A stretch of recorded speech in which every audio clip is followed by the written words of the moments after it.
دا ګڼ شمېر ولسونه او خلک په خوست کې د افغانستان د 19 کلنو فوټسال ملي لوبډلې د هڅونې تشویق او هرکلي په موخه راټول شوي وروسته له هغې چې یادې لوبډلې د فوټسال اسيايي جام وګټه د پلازمېنې کابل په ګډون په پکتیا او دا دی اوس په خوست کې د هیوادوالو له دروند هرکلي سره مخ کیږي.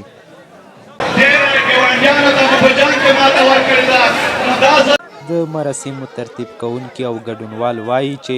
په ملي مسایلو کې دوی ته قوم، ژبه او سمت مهم نه دي. هر څوک چې د هیواد لپاره ویاړونه راوړي د دوی له لوري وستایل کیږي او د هڅونې په موخه به یې دا ډول پروګرامونه جوړیږي. د خوستوالو پیغام هم دغه دی چې هغه هر څوک وي چې دغه هیواد ته دغه وطن ته افتخارات راوړي، هغه که د هر قوم سره تړاو لري، که د کومې ژبې سره تړاو لري،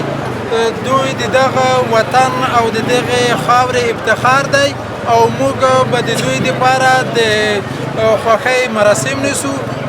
ځوانانو ښودلي ده چې هغه څه یې کړي دي چې د افغانستان نوم، د افغانستان نښان یې په نړیوالو سټیجونو باندې اوچت ساتلی دی. او بیا ډېره زیاته مننه کوم، دوی ته مبارکي هم ورکوم او بل د خوستیو ځوانانو باید ستاینه وکوم. ملي مسایلو کې تل اسکه غاړه او اسک جګ شوي. د افغانستان د فوټسال ملي لوبډلې لپاره خوستي ولسونه راوتي دي. دوی دا پیغام ورکوي چې د هېواد په لر او بر کې ملت یو دی، هغه که د شمال د ولایتونو لوبغاړي دي، هغه که د کرکټ د برخې دي، که د فوټسال دي،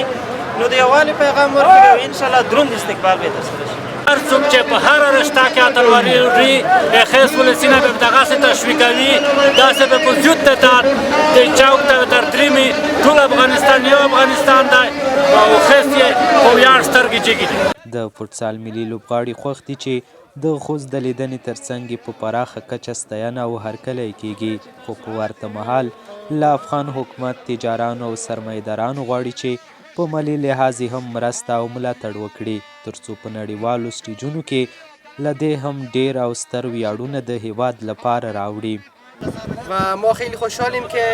امروز توانستیم بیایم ولایت زیبای خوست رو ببینیم، مردم پرشور و پرهیجانش رو ببینیم و تشکری خیلی خاص میکنیم از مقامات این ولایت. و در سخنهای پایانی خود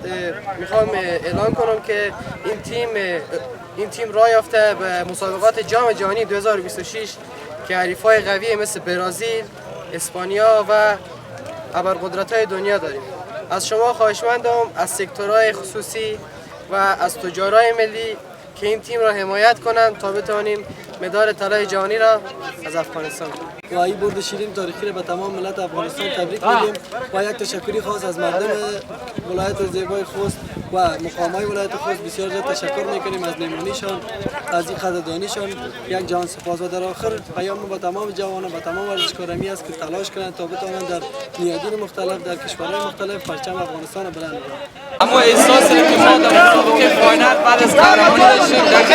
احساس باید یاد کړو چې د افغانستان د 19 کلنو فوټسال ملي لوبډلې د 2015 کال د اسيايي ځوانانو د فوټسال اتلولۍ په سیاليو کې چې پکې د سیمې له 12 هیوادونو لوبډلو ګډون درلود د غوره لوبو له ترسره کوي وروسته په لوبې ته لار وموندله او د ایران د 19 کلنو فوټسال ملي لوبډلې ته یې 1-2 په مقابل کې ستره ماته ورکړه او په لومړي ځل یې د دې سیالیو اتلولي خپله کړه.